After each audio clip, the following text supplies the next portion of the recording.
Hey, what's up everybody? So the Canon 6D Mark II, what's the big deal with it? Why is everyone all about it?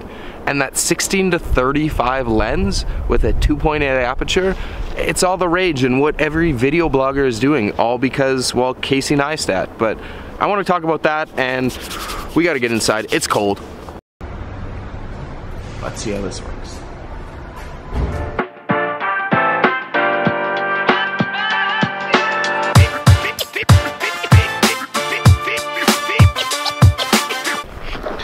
Alright, so let's talk about some of the reasons why I wouldn't recommend that camera. Well, it's heavy. It's expensive.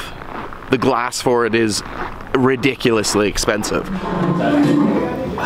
So let's talk about why I wouldn't recommend that lens. It's expensive. It's huge. It's bulky. The full frame camera is massive, and it's expensive, and it's bulky. And in the day and age when everything is 4K, it doesn't even offer 4K. My camera phone has 4K 60 frames per second. That has 60 frames per second, but no 4K. So, in terms of a setup, it might not be a very good setup for you if you're looking at a complete video blog setup, for sure.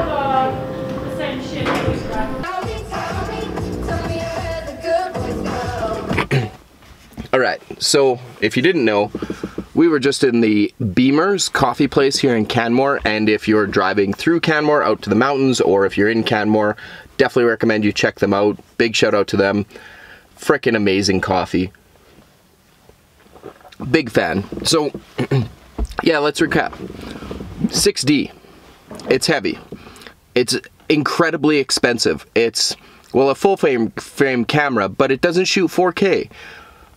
The lenses are obscene, they're big, they're bulky, and in 2018, why the heck would you want something so big and so bulky when all the other cameras are getting smaller, lighter, and they all have 4K? But there is one thing that this camera does have that some just can't do, and that's the versatility factor of it.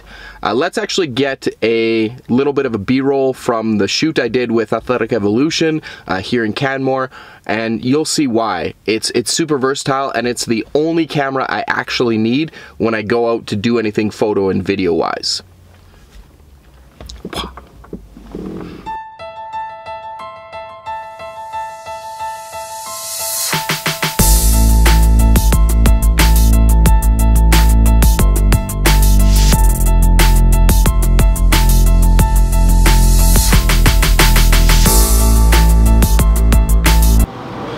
So I really can't tell you if this is the right setup for you, being the lens and the body, but hopefully this is giving you a little bit of insight into the downsides and the upsides of what this camera has to offer. I love it because it's incredibly versatile. I was able to do a shoot here, video, photo-wise, that I didn't need anything else. Before, I would have needed a couple different lenses, and the camera that I would have used, I would have had to compromise on a couple things. So if you're looking for something that's near a professional body with a professional lens that is incredibly versatile, that you can use for photo, video, on the go, pretty much a full professional setup, this is a good option for you. Now, if that helped at all, big thumbs up is always appreciated. And if you haven't yet, subscribe to my channel below. I'd appreciate it as well. Thanks very much for tuning into this sort of review tech upload, and work out.